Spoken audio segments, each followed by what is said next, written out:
Selamat pagi, Bapak Ibu dan teman-teman.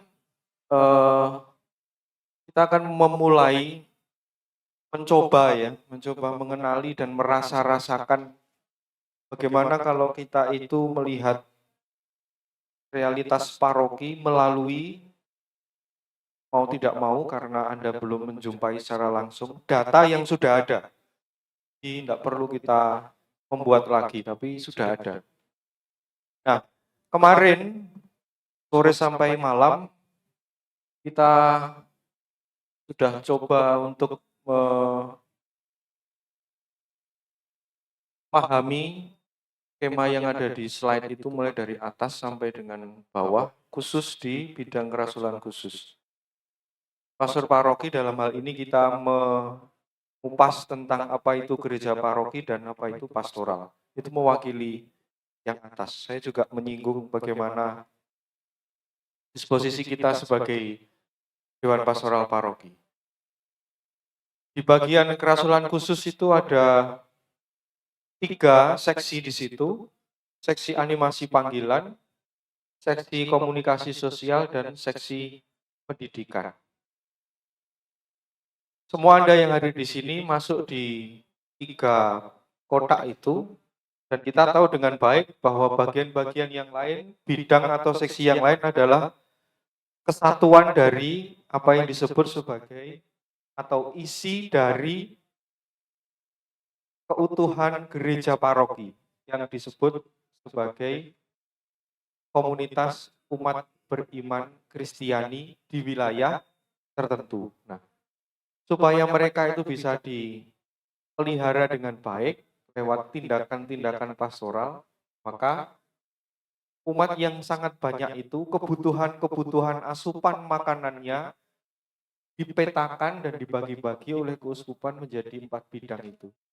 Sehingga 4 itu adalah bukan masing-masing tetapi tetap itu sebuah kesatuan. Satu dalam hal ini bukan saya maksudkan bilangan 1, 2, bukan.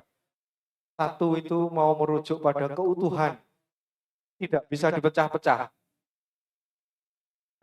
Orang Jawa bilang itu apa? Ungkul. Nah, nyawiji. Tidak bisa dipecah-pecah. Mengapa kok ini ada bagian-bagian ya? Demi keutuhan itu. Justru demi keutuhan itu. Nah, coba mulai pagi ini kita ancang-ancang ya. Mencuri start begitu kira-kira. Dan ini akan sangat baik karena kira-kira dilantik itu kapan? November. Masih cukup banyak waktu untuk terus-menerus mengalami pembinaan, lalu pengalaman-pengalaman baru untuk merawat dan memelihara paroki. Maka saya menawarkan bagaimana kita mau menyiapkan program melalui data yang sudah dipunyai oleh paroki. Nah, dari pemahaman lalu dari pembatinan yang kita usahakan semalam, mari kita menarik itu ke arah yang lebih teknis dan konkret untuk bisa merancang program atau kegiatan. Program dan kegiatan itu mewakili yang kemarin saya sebut 2 hal. Selalu ada 2 hal. Ada tindakan pastoral dan ada subjek pastoralnya. Nah, ini kita sajikan dalam bentuk program itu. Apa itu program atau kegiatan? 2 hal yang berbeda sebenarnya ya. Programnya adalah penggemukan badan. Kira-kira kegiatan demi melaksanakan program itu apa? Makan 12 kali sehari, nah, misalnya begitu. Ada kata kerja itu, makan. Itu untuk mewujudkan program yang namanya penggemukan badan. Atau programnya adalah peningkatan kewaspadaan mata untuk melihat. Maka kegiatannya adalah makan wortel sekilo sehari misalnya begitu. Jadi dari yang Barangkali itu konseptual atau abstrak itu ditopang oleh tidak hanya satu kegiatannya. Programnya bisa satu, tapi kegiatannya bisa banyak. Karena apa? Karena kegiatan itu merupakan pelaksanaan hidup menggereja itu sendiri.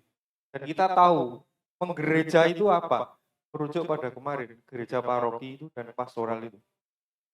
Artinya sungguh-sungguh ini adalah pelaksanaan hidup gereja sebagai umat Allah. Contoh misalnya, ya kita mengkritisi saja, tapi belum pernah ditanyakan ya. Apakah bersepedaan itu pelaksanaan dari hidup menggereja atau tidak? Efeknya apa? Semakin guyup kah? Kalau guyup itu contoh keguyupannya apa? Nah, kita bisa kritisi dari situ. Bukan bersepeda itu jelek, enggak. Tapi mari kita lebih kritis di situ ya. Bersepedaan dengan jalan salib itu. Jadi, apa itu malian? Sepeda salib. Saya pernah membuat duduk salib juga pernah. Tidak jalan tapi duduk. Tidak membuat visualisasi tapi hanya duduk. Karena apa? Karena saya membuat teatrikal. Jadi mereka hanya melihat, merefleksikan. Tidak diajak untuk memelas, kasihan. Visualisasi kan buahnya itu saja toh. Belum lagi dampak terhadap anak-anak kecil itu. Dipertontonkan kepada mereka kekerasan. Apakah itu pelaksanaan hidup menggereja? Maka sejak awal saya jadi imam, bahkan sejak meratat saya paling kurang srek kalau ada visualisasi jalan salib gebu-gebuan itu. Ya memang kita, ya mungkin baik di sana sih, tapi ayo dilihat dengan sungguh. Hari ini, apakah itu sungguh kontekstual, relevan dengan hidup menggereja atau tidak? Karena yang namanya program atau kegiatan itu pelaksanaan hidup gereja sebagai umat, bukan sebagai secuil keinginan, minat, apalagi tidak. Maka Anda sungguh bersyukur dan berterima kasih kepada teman-teman panitia ini sudah memetakan, ya meskipun belum sempurna, tapi paling tidak ada itu. Sesuai dengan kemajuan zaman. Jadi Gusti Yesus itu soal value-nya, kalau dia ngomong tentang menyelamatkan yang dia lakukan, itu macam-macam. Menyelamatkan orang itu kan program. Pelaksanaannya apa?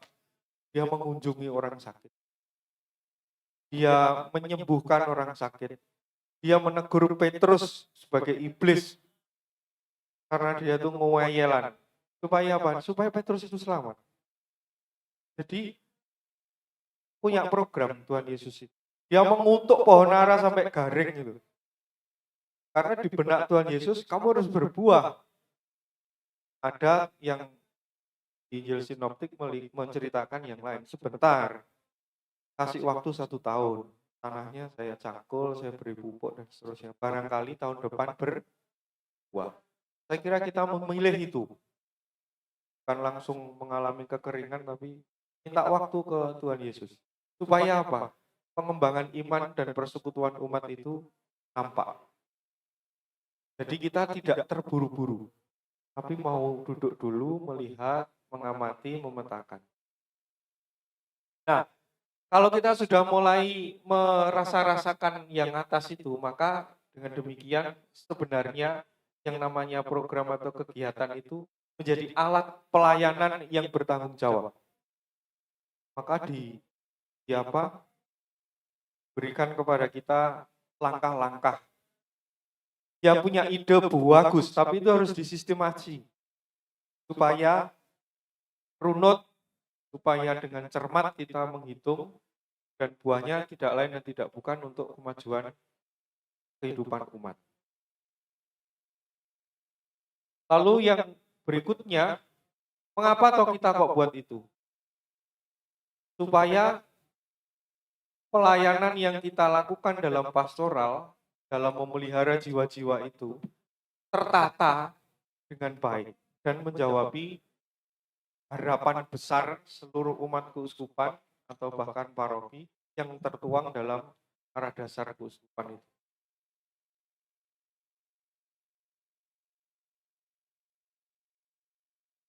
Tak cep nih.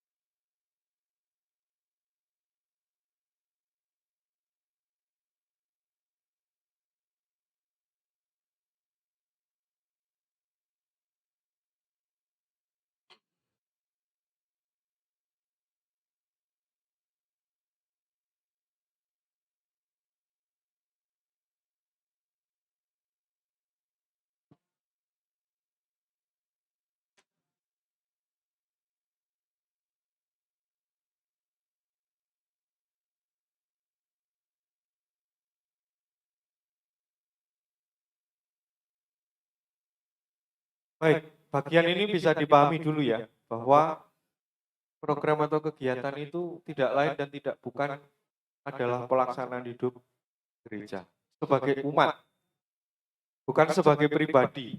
Umat Allah itu artinya ya kemarin itu paroki. Kalau sebagai pribadi itu namanya hobi. Atau ya tadi sarapan itu ada sego jagung, itu ada yang suka ada yang tidak. Karena itu opsional. Maka disediakan nasi putih juga. Karena berkaitan dengan ya minat. Itu bukan kebutuhan bersama kita adalah makan pagi. Programnya yaitu menyehatkan badan. Kegiatannya makan pagi. Bentuk konkretnya ya macam-macam yang dimakan itu. Sehingga kita bisa memilih. Yang penting sarapan judulnya. Ini bisa dipahami ya yang atas. Baik. Maka step berikutnya adalah ini yang mau kita pahami dengan baik. Kalau Anda masuk dalam lingkaran pengurus fungsionaris, kalau kita masuk dalam lingkaran fungsionaris sekali lagi, ketika menyusun program dan kemarin sudah saya singgung banyak, pertama-tama yang harus merasakan dampak itu intern seksi itu. Karena di situ Anda berpacu, bahkan barangkali memaksa diri untuk memikirkan, mencari jalan terbaik untuk paroki. Maka subjek sasaran itu pertama-tama yang punya dampak itu ya intern. Komsos misalnya, ya. Dalam kebersamaan di Komsos, paling tidak pertama yang harus dialami adalah bahwa teman-teman di seksi Komsos mengalami bonding yang baik antara satu dengan yang lain. Sehingga ketika bahasa-bahasa tubuh itu sampai apal. Misalnya tangan kanannya itu ngewel terus berarti baterainya kamera entek. Yang lain tahu itu. Dan seterusnya. Artinya ada bonding di situ. Tentu yang kedua, ekstern seksinya. Ekstern itu berarti subjek sasaran yang lain itu bisa berkaitan dengan umat itu sendiri. Nah, kemarin kita sudah secara khusus mengupas tentang bidang kerasulan khusus. Maka itulah yang nempel di panah dari bawah kiri ini. Berbasis kekasan seksi. Anda tidak bisa membuat program yang tidak berbasis kekasan seksi. Tahu-tahu bidang kerasulan umum itu menyusun program dengan judul pengembangan sosial ekonomi umat. Itu tidak ada hubungannya. Meskipun kalau mau dihubung-hubungkan ya bisa. Tapi bukan kekasan seksi. Kekasan bidang kerasulan khusus adalah gerak pastoralnya itu atau pemeliharaannya itu ke dalam hidup menggereja. Harapannya supaya membuahkan aktivitas-aktivitas yang menopang hidup menggereja dari dalam. Ini yang dimaksud dengan kekasan seksi. Lalu yang kedua, harus berbasis formasi. Bidang formasi maksudnya. Karena mau bergerak apapun, manusia-manusianya, orang-orangnya, jiwa-jiwanya, itu adalah anak-anak sampai lansia yang di dalamnya ada saudara-saudari kita difabel. Nah, itu diperhatikan dengan pasti. Tidak mungkin tidak Anda membuat program untuk tembok, itu nggak mungkin. Tapi pasti menyangkut manusianya. Lalu kalau mau lebih mudah, nggak usah repot-repot. Jadikan program itu berangkat dari hal-hal yang sudah biasa secara rutin terjadi di lingkaran kalender liturgi gereja. Misalnya, Anda bisa memakai kalender nasional. Hari Pendidikan Nasional, nyapa di paroki ya kira-kira. Itu sudah semua seluruh Indonesia membuat. Bahkan libur itu ya kalau tidak salah. Atau Hari Santri Nasional itu, gereja membuat apa? Kerjasama misalnya dengan teman-teman kerasulan umum itu. Supaya tidak membuat-buat. Paling tidak ada 2 ya, berbasis kalender liturgi, kalender keuskupan. Tanggal 6 Januari itu ulang tahun keuskupan. Tidak ada satupun di paroki sejauh saya tahu yang merayakan itu. 6 Januari 63. Berarti tahun ini sudah berapa tahun? 60. Anda tidak tahu ulang tahun keuskupan itu 6 Januari. Nah, ulang tahun paroki Prapaskah terus itu. Kalau pendem maikat biyen iku sing dimplok sing pendopo itu. Ya memang harus dipilih, ini Santo Yusuf yang mana itu kita harus tegas. Karena ada 3 elemen kalau mau memperingati paroki. 1 itu nama pelindungnya, 2 itu pendiriannya, 3 itu dedikasinya. Dedikasi itu tempat ibadat itu dengan 12 pilar itu diberi minyak krisma dan altarnya, lalu itu dipersembahkan untuk jemaat. Itu dedikasi. Kalau pendirian itu ya SK pendirian.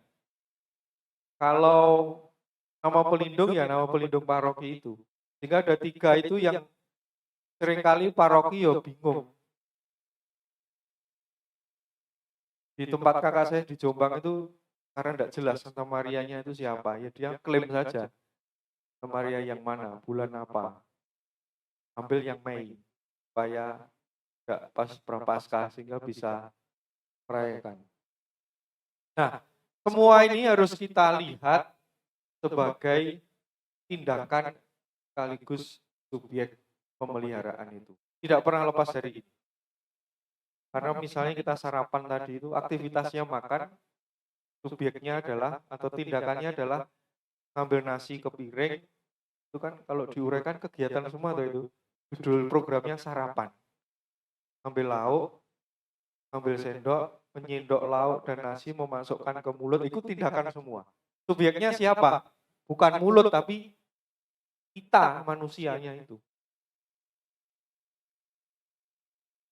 Lalu semua yang dilihat itu ya memang harus berorientasi pada pembinaan dan pendampingan. Berdampak, kita bisa lihat sebelum dan sesudah diadakan aktivitas atau kegiatan pastoral itu apa. Kalau sebelum itu, nanti misalnya ketika Anda pulang ini, bisa dicek sebelum ke Kartini dan sesudah itu. Tambah mendem atau tambah piye, nah itu bisa dilihat. Paling tidak ada jejalan-jejalan 1-2 kata. Saya di akhir minta menjawab lagi pertanyaan yang kemarin. Saya kira jawabannya sudah beda. Apa yang Anda pahami tentang gereja paroki itu sedikit lancar lah nulis daripada kemarin. Ini yang lingkaran di sini penting. Maka kalau mau dibeda-bedakan, susah ya, tapi nanti coba saja. Kita begitu melihat Excel itu kira-kira delok apa nih. Pastor paroki melalui seksi-seksinya itu selain memperhatikan yang bagian pertama tadi itu, kita juga harus memperhatikan kerangka-kerangka tertentu yang membantu kita menjadi lebih mudah menentukan program atau kegiatan. atau alat-alat sarana-sarana yang bisa kita pakai. Dalam buku Ardes itu disebut sebagai instrumen. Yang pertama, setiap tahun selalu kita punya yang namanya tema pastoral tahunan. Prioritasnya juga ada. Lalu kita punya buku. Nanti Rasul Petrus juga tanya, buku 4 bidang itu warnanya apa saja? Hanya warna bukan isinya. Covernya itu. Yo wis ning lawange surga takon Rasul Petrus. Lho Pak Budi, saking pundi? Saking griya Rasul Petrus. Pun pirsa napa niki ku pembidangan kuskupan. Ampun. Warnane napa mawon? Nah, mek takok kuwi. Jika bisa menjawab langsung masuk surga. Gak iso balik. Pun kondur mawon. Lalu jangan pernah lupa karena nanti Bapak Ibu dan teman-teman itu adalah bisa dikatakan pengurusan baru, maka cantumkan juga agenda internal kepengurusan. Anda harus taruh di situ. Kalau enggak, gak diopeni romomu. Karena dikejar-kejar terus untuk yang lain. Seksinya enggak. Lupa kita ini tidak ngisi pelaku terus tapi atau ngisi bensin kan ya suwe-suwe entek. Maka subjeknya itu umat lingkungan. Nanti Bapak Ibu teman-teman dibantu sudah dipetakan ini.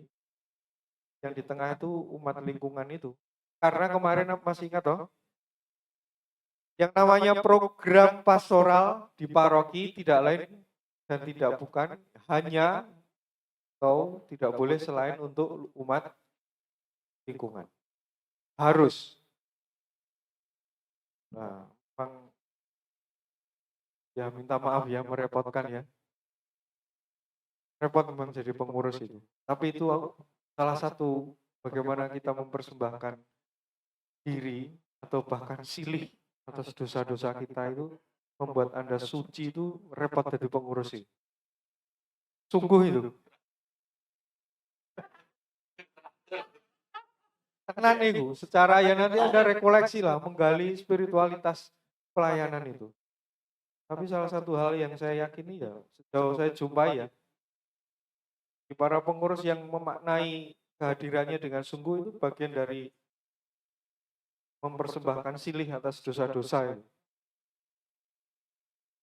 Karena biasanya ada beberapa yang timbangannya pecucu neng ngomah neng gereja lah melayani. Ini ya, jadi tadi hanya saya tambahi bahwa panah ke dalam itu untuk dan melulu bagi lingkungan. Oke. Sampai di sini dulu ada pertanyaan. Alon-alon ben ora kangelan. Jelas ya? Baik. Di dalam file yang akan dikirim itu ada, jadi Anda tinggal memindah saja. Di situ ada 6 pertanyaan. Jadi dua-dua file itu bisa dikirim barangkali Pak ya. Ada 6 pertanyaan yang dijawab oleh warga lingkungan. Itu ada ditanyakan soal harapan, lalu kekasan pastoralnya apa, dan ada juga pertanyaan tentang bagaimana kita melibatkan teman-teman difabel, uri-uri dan memelihara mereka itu piye neng lingkungan. Ada juga soal kehidupan masyarakat itu bagaimana relasinya. Lalu usul-usulan, saran dan seterusnya. Itu ada semua di situ. Anda bisa melihat entah per wilayah, entah per bidang, tapi coba saja dilihat, lalu pindahkan itu dalam kolom ini. Hanya 3 saja. Sudah ada itu sebenarnya. Ini untuk perasa-rasakan gitu loh. Seolah-olah Anda menjumpai sungguh orang-orang di lingkungan itu. Cara menjumpainya adalah dengan membaca data yang sudah ada. Itu sangat banyak, tidak apa-apa, random saja. Silakan setelah ini masuk di kelompok seksi masing-masing, Sesi pendidikan ya berdua, sudah biasa berdua dari berempat, lalu animasi panggilan sudah biasa berdua sejak di rumah. Saya kira akan lebih intens. Syukur-syukur nanti kalau sudah mulai narik selimut itu yang didiskusikan ya ini. Kira-kira apa ya ini? Pak, itu sembayangnya promo suster. Misalnya begitu ya. Silakan masuk, lalu itu sudah ada semua. Anda bisa membaca jawaban-jawaban dari pertanyaan, atau file yang kedua adalah teman-teman panitia sudah mencoba merumuskan apakah itu sesuai atau tidak. Kalau menurut Anda sesuai, ya masukkan saja di situ. Realitas itu artinya kenyataan hal-hal yang memang terjadi di situ. Terkait kalau itu animasi panggilan, jadi tidak semua langsung ditulis soal animasi panggilan, itu pasti macam-macam halnya. Tapi coba cermati dari semua itu sesuai kacamata seksi masing-masing. Kalau pendidikan ya cari yang berkaitan dengan pendidikan. Kalau itu komunikasi sosial ya coba cari sesuai dengan komunikasi sosial itu. Jadi tidak perlu Anda membuang energi untuk mengkritisi yang tidak ada kaitannya dengan. Nah, realitanya seperti apa? Ternyata setelah membaca itu tidak ada satupun keluarga Katolik yang mendoakan atau mengusahakan anak-anaknya menjadi calon imam misalnya. Atau lebih sederhana begini. Umat yang menjadi klerus di paroki itu hanya 3 atau 4 dari 11.000 orang. Berarti itu perlu apa? Pengenalan kah hidup panggilan khusus?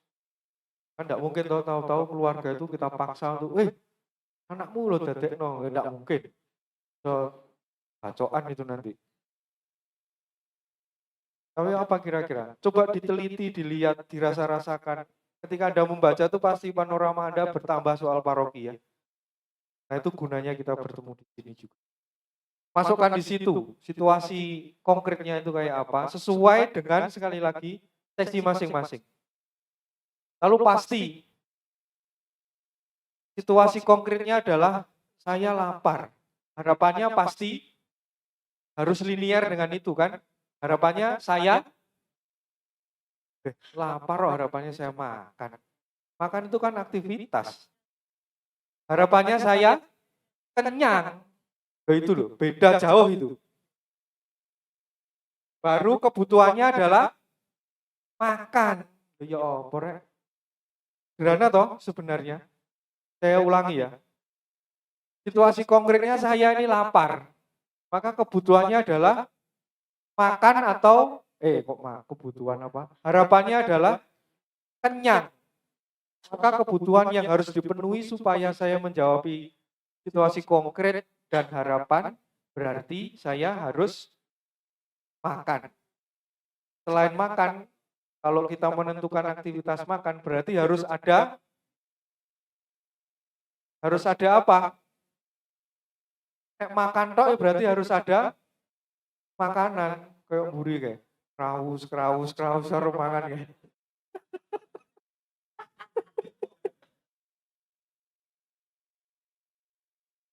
Tangkap ya logikanya ya. Nah, ini yang mau kita singgungkan dengan yang semalam itu. Kita sudah cukup lah ya, background seksi masing-masing.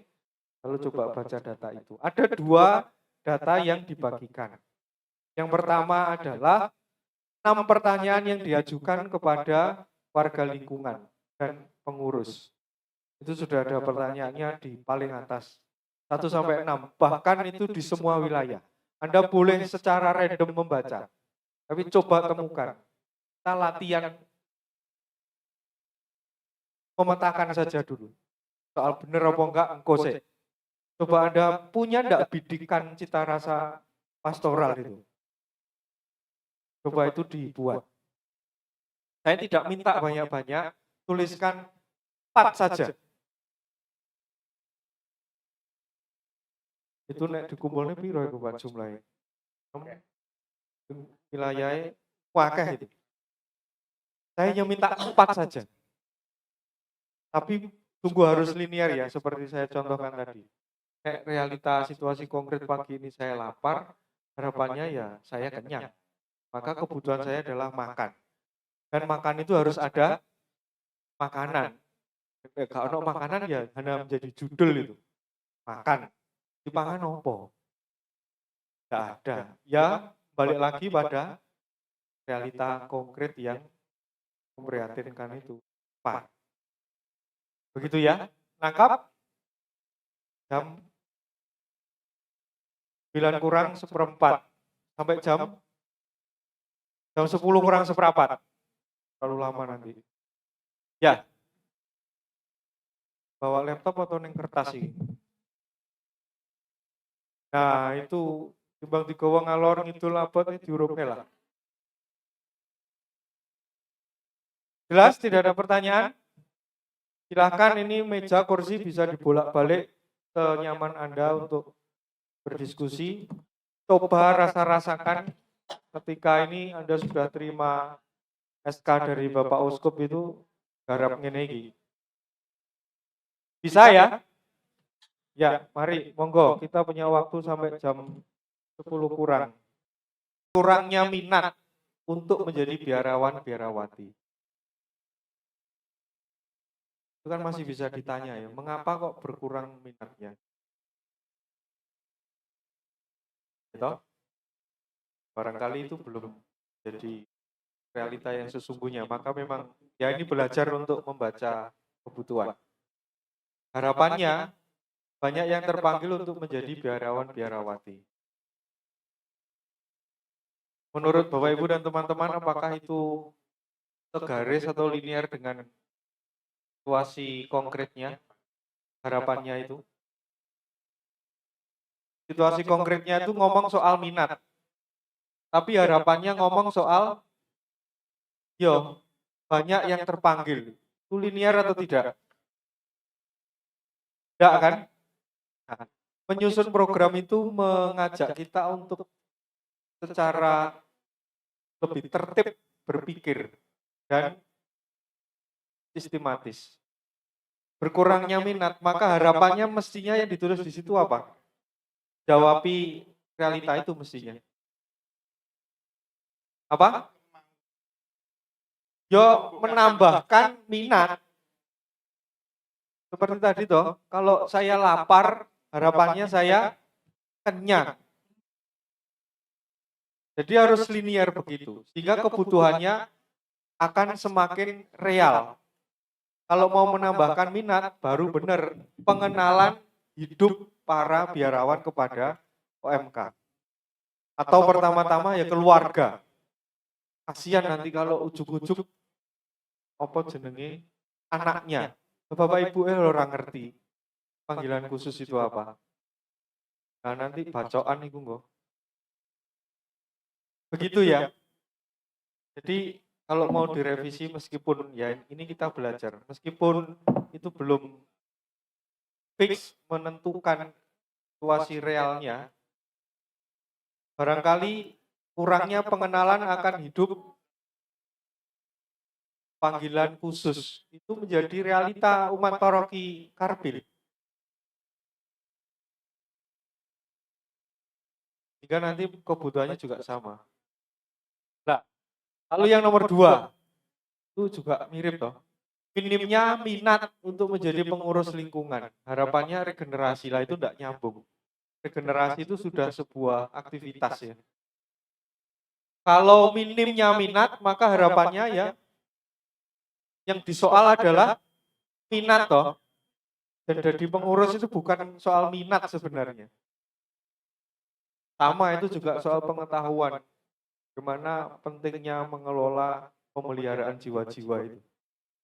Kalau orang tidak aware soal itu ya tidak akan sampai kiamat saya mau jadi pengurus. Pertama keselamatan jiwanya sendiri. Ya toh jadi pengurus itu demi keselamatan jiwa Anda. Soal surga itu ada atau tidak ya. Apa jare Gusti Yesus lah. Nek sampai gak ono aku mati nggo warit tak ora tarik dhuwur.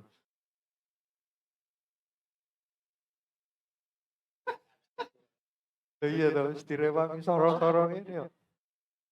Minat maka ya harapannya harus linear dengan itu. Ya kebutuhannya itu tidak ujug-ujug pembekalan. Lah sopo sing dibekali? Kan enggak ada. Maka ya hanya pengenalan tentang hidup berparoki, hidup menggereja itu diketahui dulu oleh siapapun di paroki. Misalnya begitu ya. Dan semua itu ada di 6 pertanyaan itu sebenarnya kalau mau ditarikan gitu. Ada semua itu. Masuk ya, terima kasih sudah mulai bisa mencerna. Seperti kalau kita makan itu ya mengunyah-ngunyah menikmati itu toh. Baru bisa menemukan rasanya yang dominan adalah pedes. Misalnya sambal tempe isu mau. Atau sin. Soalnya ada apa tadi? Gereh. Ikan asin. Bisa ditangkap. Jadi begitu. Ini untuk animasi panggilan. Berikutnya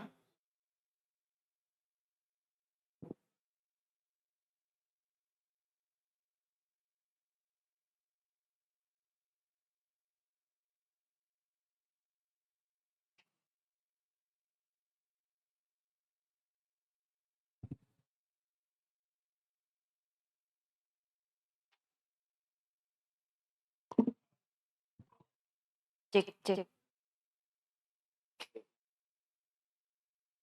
Wes lagu?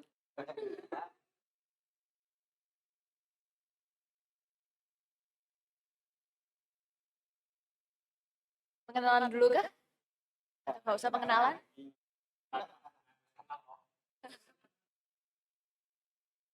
Oke. Dari Komsos sendiri kita ada pemberdayaan. Aduh, ngomongnya apa nih? Pemberdayaan komunikator efektif umat. Pemberdayaan komunikator efektif umat. Nah, ya. Kita melihat realita. Yang pertama ini tentang OMK. Kita pertama melihat realita. OMK aktif di doa lingkungan itu cenderung nggak ada. Bukan maksudnya yang gimana ya. Kita melihat sendiri kalau di doa lingkungan, contohnya itu lingkungan tempat saya tinggal, tempat saya itu sangat jarang OMK-nya bisa aktif di lingkungan.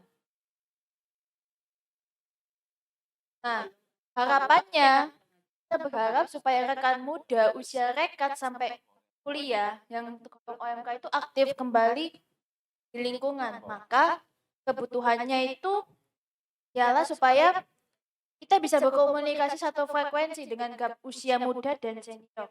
Karena dari pengalaman saya sendiri, ketika doa lingkungan, pasti ada gap komunikasi yang mungkin kayak nggak satu frekuensi. Kayak bapak-bapak kalau udah ngumpul bahasnya politik, terus dunia-dunia, kisah nabi-nabi gitu kan.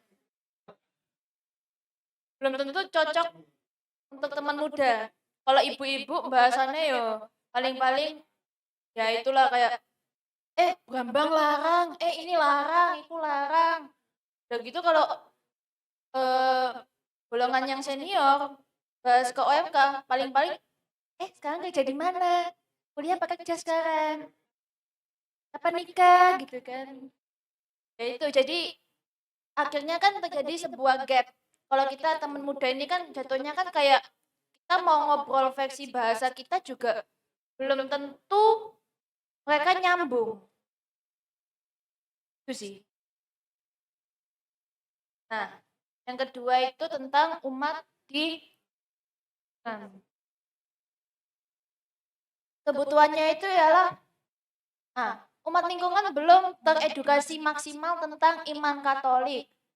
Kebutuhannya mengajak bidang sumber sharing katolisitas, memvisualisasikan iman Katolik dalam bentuk digital, kolaborasi dengan bidang pastoral, dan menyebarkan masif melalui media digital. Contohnya, Kalau kita ini selama ini kan fokusnya di Instagram, TikTok, YouTube, dan belum tentu juga kalau umat lingkungan itu lansia, apa mereka bisa. Jadi mungkin kita akan merambah kayak WhatsApp grup, konten itu tuh di-share melalui WhatsApp, bukan berupa link. Supaya, yaitu, contoh simpelnya WhatsApp grup lingkungan saya itu kan saya pinjam HP mama kadang itu kan. Anggap aja ada info penting. Info pentingnya teman-teman kita nanti ada doa lingkungan ya, yang berkenan hadir siapa misalnya gitu. Balasannya itu tuh bukan balasan untuk absensi doa lingkungan, enggak.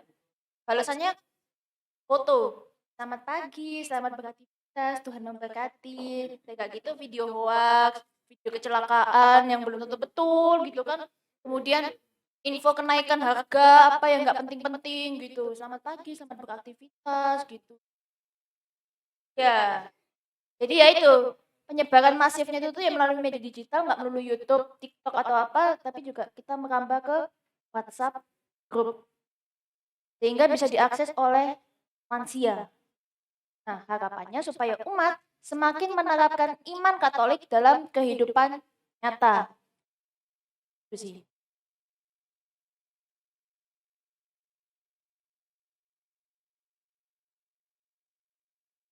Selanjutnya ini peran aktif orang tua ya.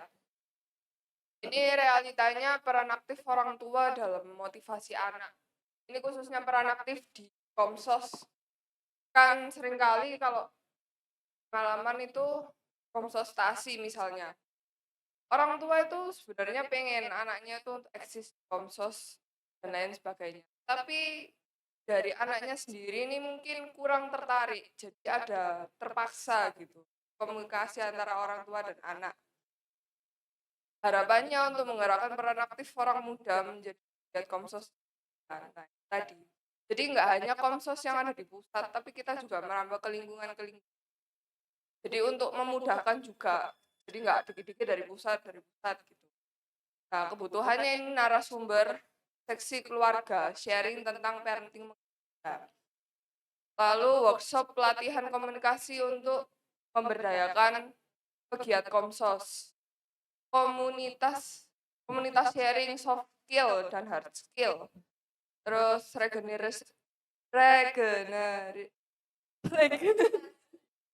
sumber daya manusia. Nah, itu yang diperlukan. Jadi nggak hanya masuk Komsos tuh biar nggak bingung gitu loh. Terus yang keempat, jarak antar anggota Komsos sendiri.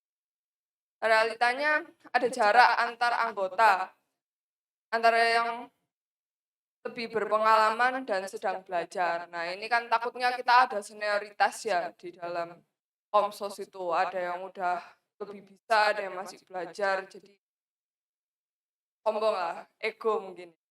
Kebutuhannya menciptakan subseksi di internal Komsos, narasumber praktisi eksternal, workshop skill fotografi, videografi, sound system, dan multimedia.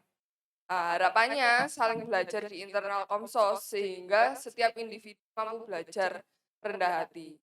Nah, ini kita diusahakan semua anggota itu saling tahu gitu loh, saling tahu kayak fotografi seperti apa, video seperti apa, sound system multimedia. Jadi kita sama-sama tahu gitu. Kalau misalnya kita dibuat subseksi, takutnya kita apa ya? Misalnya jadi diri sendiri ya, akhirnya ego itu ya. Nah, sekian.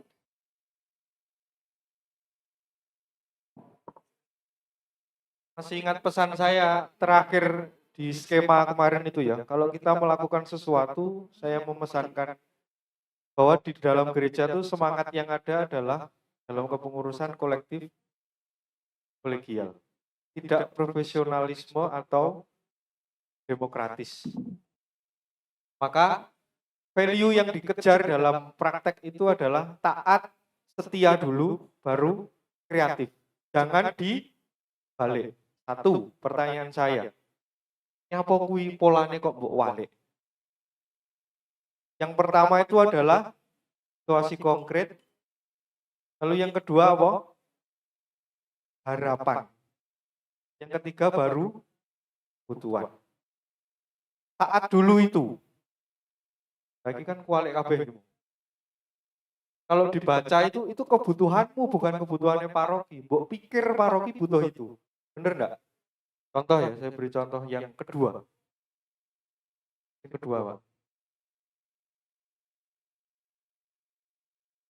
Realitanya itu katanya umat lingkungan belum teredukasi.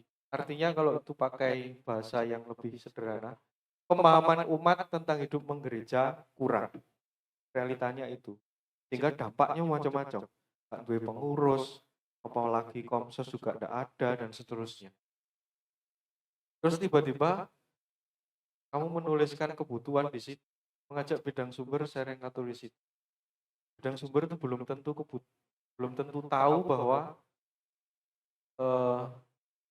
situasi konkretnya seperti itu. Lalu ujuk-ujuk visualkan iman Katolik dalam bentuk digital.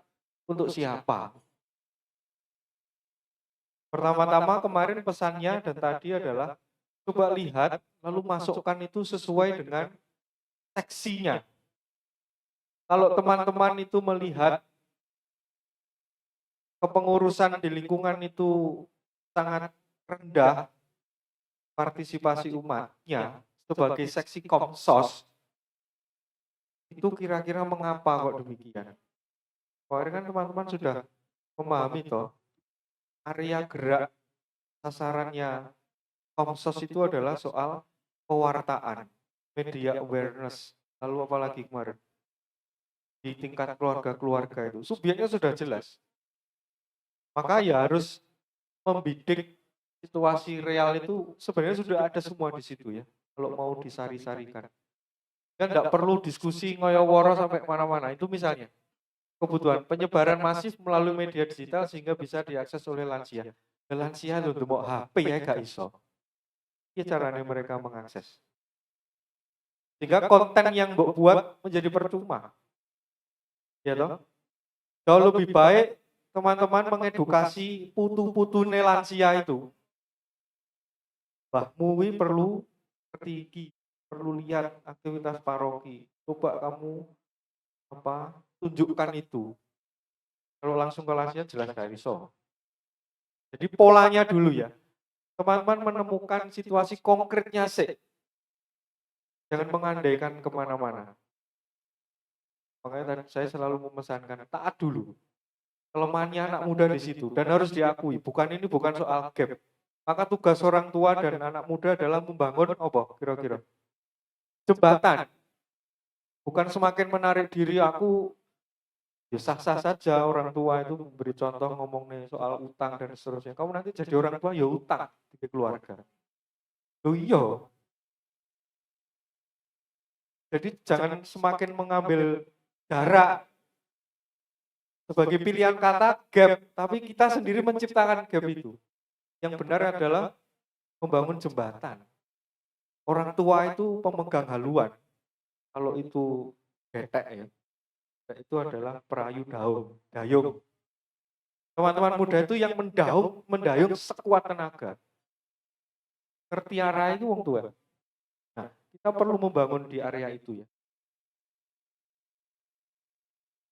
Coba nanti dilihat lagi, direvisi. Misalnya ini lagi, realita, peran aktif orang tua memotivasi anak. Belum mengatakan apa-apa. Apa maksudnya? Motivasi anak tentang apa?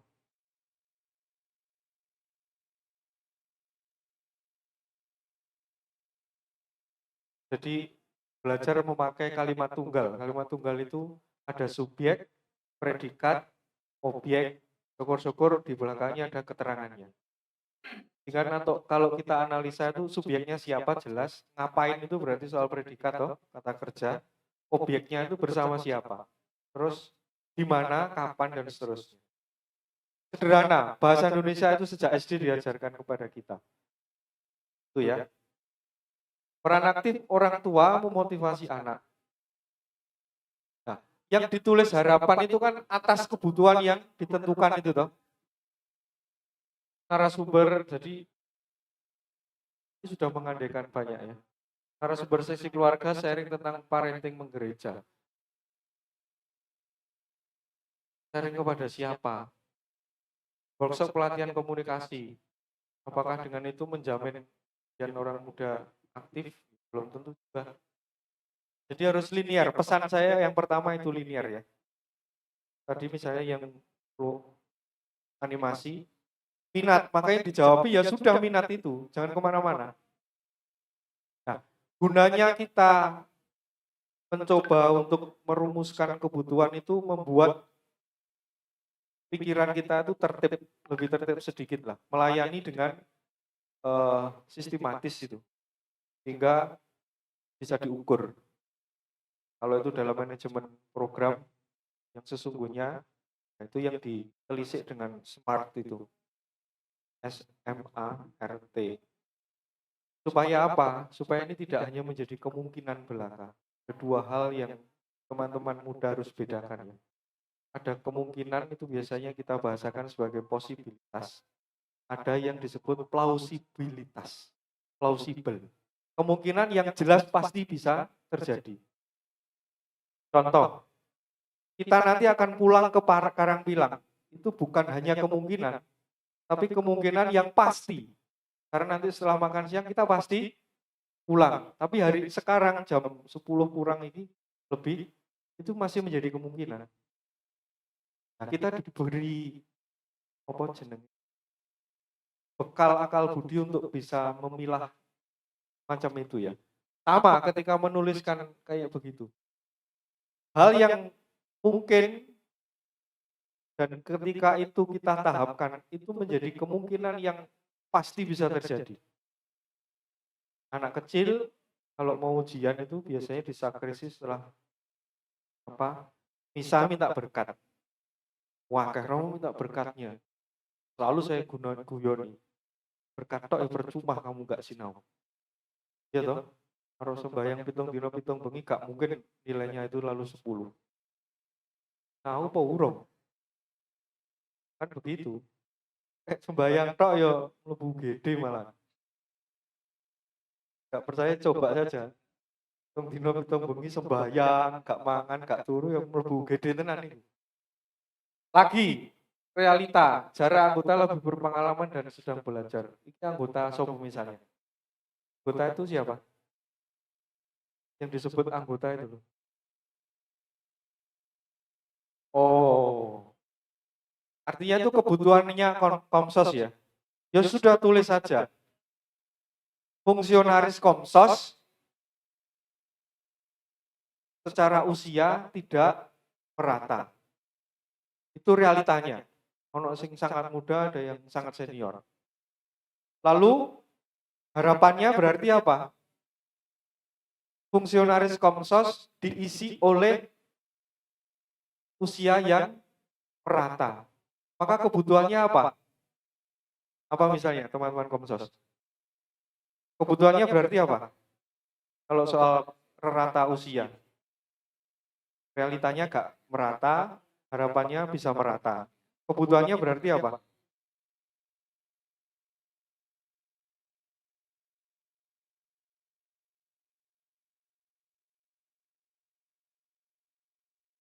Lintas jenjang usia. Nah, mencari itu misalnya kalau kamu bahasakan dalam bahasa kebutuhan, dalam kaitannya dengan program itu apa itu?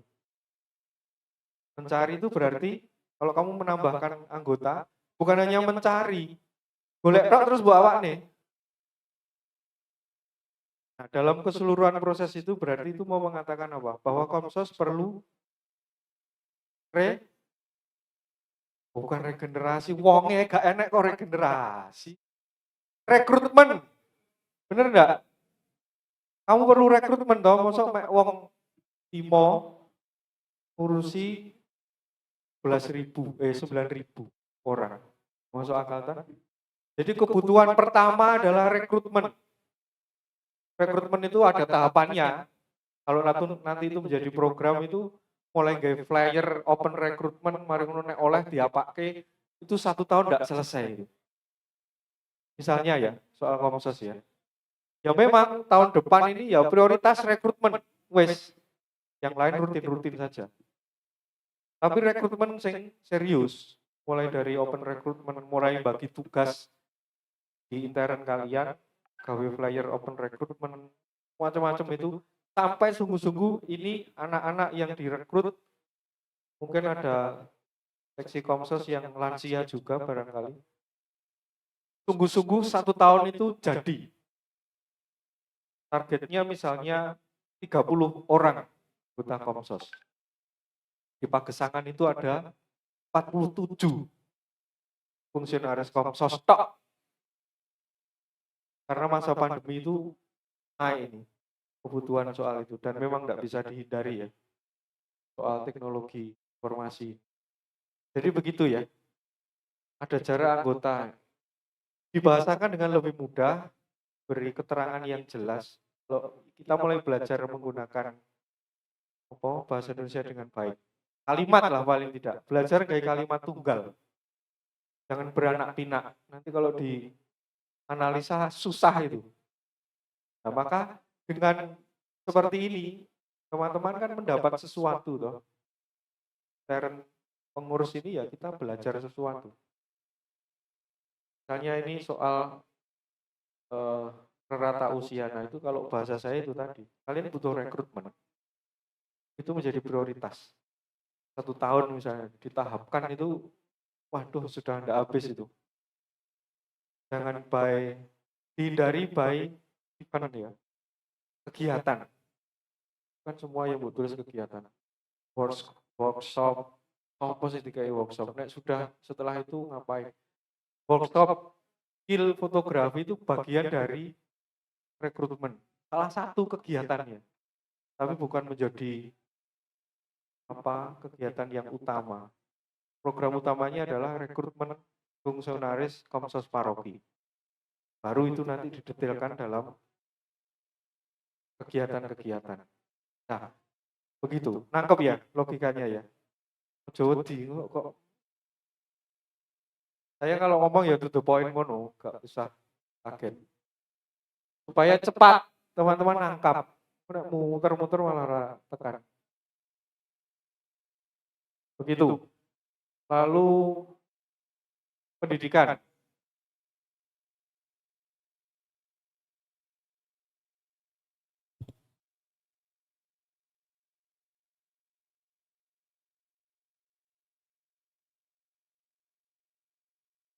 Ya, selamat siang Romo, Bapak dan Ibu sekalian yang terkasih. Kami dari Si Pendidikan, sebelumnya kami menyatakan bahwa kami berempat ini memang belum pernah terlibat dalam kegiatan DPP, jadi kami masih mencoba untuk membuat suatu program dalam diskusi kami. Tapi sebelumnya kalau boleh usul, biasanya seorang istri itu kan manut suami gitu ya. Kalau boleh ketuanya Bapak Budi Santoso gitu ya.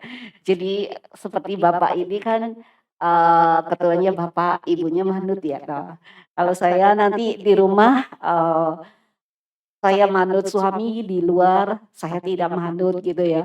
Jadi kalau boleh usul, ini sih pendapat saya, kalau boleh Bapak Budi Santoso gitu ya Mbak Ati ya. Jadi saya akan manut gitu. Baik, kita mencoba merumuskan 3 hal. Yang pertama, realitasnya itu belum ada guru atau dosen pengajar agama Katolik di sekolah non-Katolik. Mungkin sudah ada, tetapi belum banyak ya, belum banyak sehingga kebutuhan guru atau dosen di sekolah Katolik mungkin cukup banyak, apalagi di paroki kita banyak sekali sekolah-sekolah negeri atau sekolah non-Katolik, swasta non-Katolik yang belum memiliki guru Katolik sehingga anak-anak sangat haus akan pendidikan agama Katolik.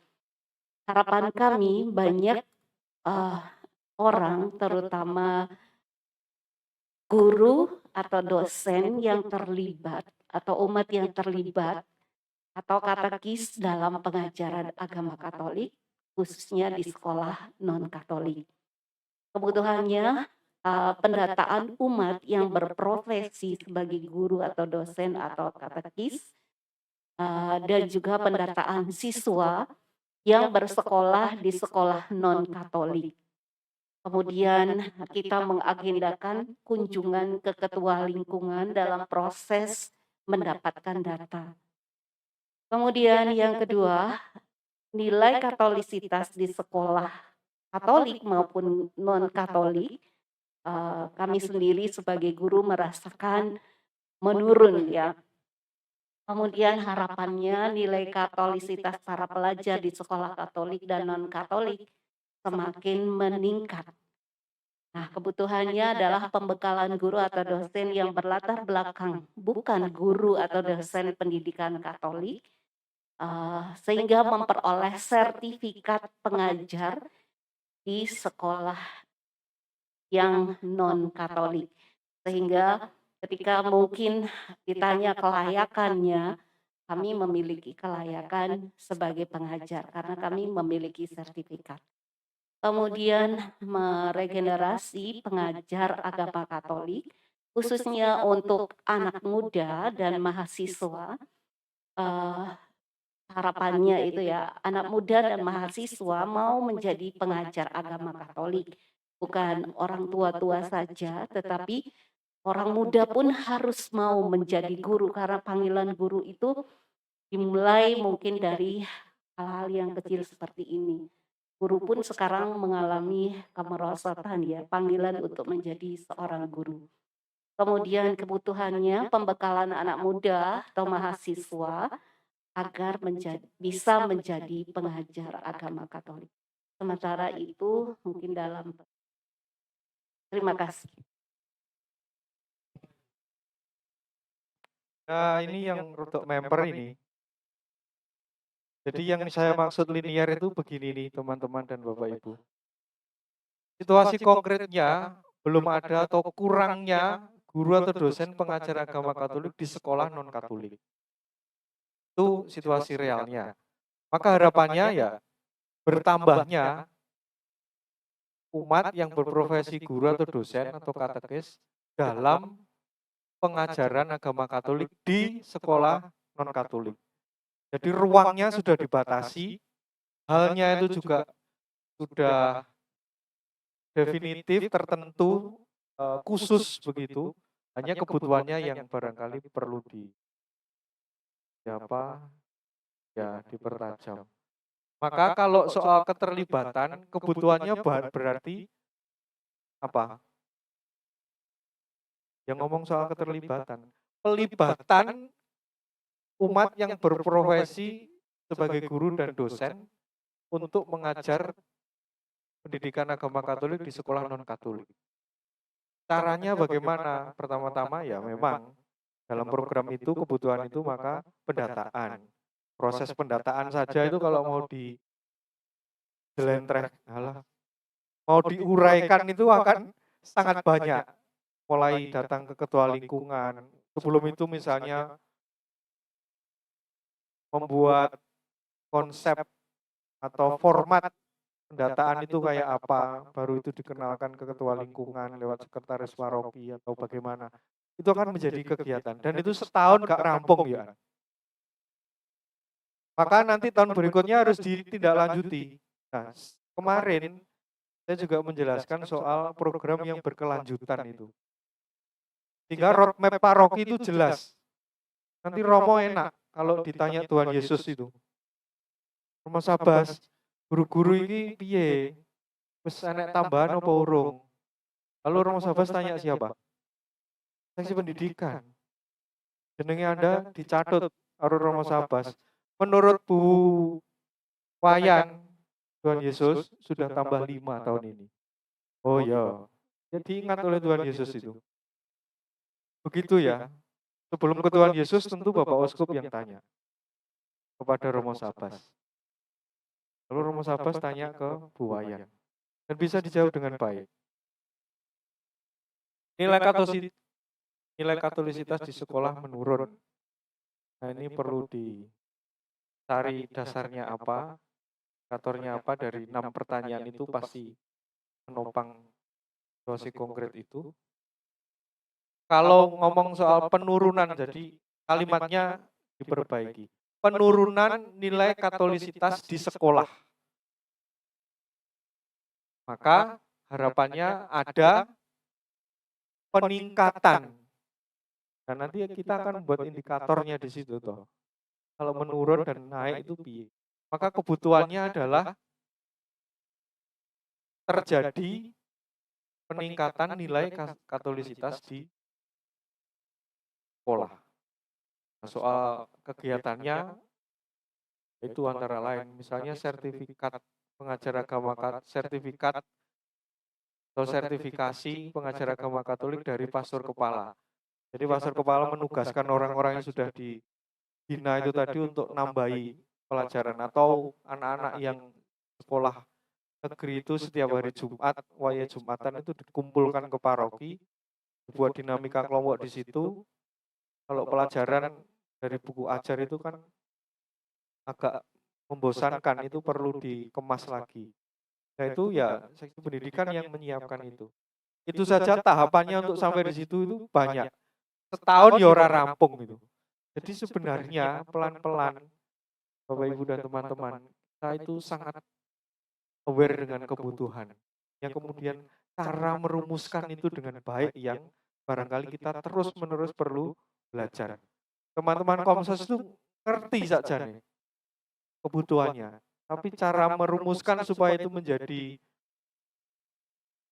sistematis, terukur, lalu punya instrumen sekaligus indikator yang baik. Nah, itu yang perlu kita tambahkan. Maka misalnya RTL setelah ini ya Anda bisa menentukan bahwa kita ternyata perlu konsolidasi ke dalam misalnya. Setelah ini saya kira ya nggak bisa ngempet toh untuk ketemu. Iki kudu diomong nih meneh kan begitu kan? Nah itu nanti dibantu panitia barangkali untuk menentukan RTL kita itu. Misalnya 2 bulan ke depan atau paling dekat biasanya kalau saya seminggu. Minggu depan harap ketemu kapan? Nyapo, bahas opo, karo sopo. Ya ini terjaga terus. Teman-teman nanti lama-lama menjadi sebuah dan Bapak Ibu ekosistem belajar gitu. Sehingga ketika pada saatnya yang disebut sebagai BIMTEK itu menghasilkan pengurus-pengurus yang tanggon dan tanggap itu. Catatan-catatan saya soal itu, tapi terima kasih banyak. Ini proses yang baik menurut saya. Sejauh saya bisa merefleksikan ya dari banyak paroki lah, hampir semua 46 paroki saya pernah datang dan beri semacam ini. Tapi ini paling menurut saya cara yang ditempuh atau metode yang ditempuh teman-teman itu selain sangat manusiawi juga tertata gitu loh.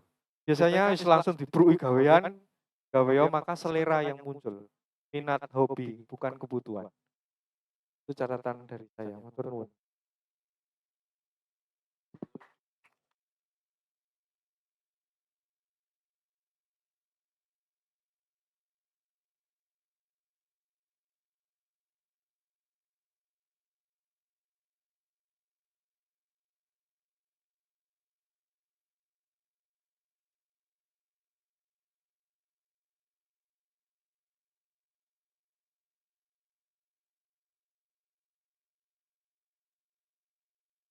Ya, yang pertama jelas gereja paroki butuh Anda semua. Itu sudah tidak bisa dielakkan ya. Mbuh kepeksa, mbuh dijelontrohne, wis apapun alasan Anda. Tapi nyatanya hari ini Anda berproses bersama di sini. Ya toh, nggak bisa nolak toh. Wis Gusti Yesus duwe karep ngono kuwi biasanya. Itu yang pertama. Jadi paroki memang membutuhkan orang-orang terbaiknya seperti Anda untuk hadir secara langsung masuk dalam area pemeliharaan umat. Secara khusus ya, umat paroki Karangpilang itu. Itu yang pertama. Paroki butuh Anda. Dan Anda juga butuh paroki. Karena seperti kalau pagi setelah sarapan tuh biasanya kebelet pup loh. Kekasan orang Katolik itu sulit ngempet. pengennya berojol ngono ae. Nah, berojol dalam hidup menggereja itu aktivitas biasanya. Pengen ini, pengen itu, sehingga godaan jatuh pada selera dan minat itu. Nah, mari kita pakai hal yang macam begitu itu menjadi sebuah semangat persekutuan sehingga menghadirkan cara-cara kerja yang baik dalam pelayanan. Maka ini bagian dari menyiapkan diri untuk menempuh cara kerja yang baik itu tadi. Hingga ada semacam bimtek atau pembekalan ini. Itu yang kedua. Lalu yang ketiga, Bapak Ibu sekalian, Anda sedang berhadapan dengan hidupnya paroki. Kalau sudah ngomong paroki berarti apa kemarin? Orang-orang yang percaya kepada Yesus itu. Manusia-manusianya. Maka dapat mungkin kita memang diminta untuk rendah hati, orang gampang mencucu. Biasanya itu pengurus itu karena kepentingan akhirnya ya eker-ekeran dewe, tidak jadi nanti. Belum nanti kalau berjumpa dengan umat secara langsung. Gundule wong karpil ono 9.000 tidak mungkin kita memuaskan 9.000 orang itu. Itu secara spiritual salah satunya yaitu kita memang diminta hierarki gereja adalah kemarin itu apa? Pedoman buku pedoman DPP itu. Akhirnya gereja di dalam Lumen Gentium itu dikatakan hierarki atau otoritas gereja dan kita masuk di situ adalah wis lali membengi ngimpi apa ya? Pelayan. Makanya ya memang harus rendah hati. Tuntutan akan semakin tinggi, kita harus semakin rendah. Itu saja, semoga Anda semua dimampukan untuk masuk dalam proses ini. Kalau kita sudah berusaha yang baik, tentu Tuhan Yesus juga akan menyempurnakan usaha kita. Amin, saudara.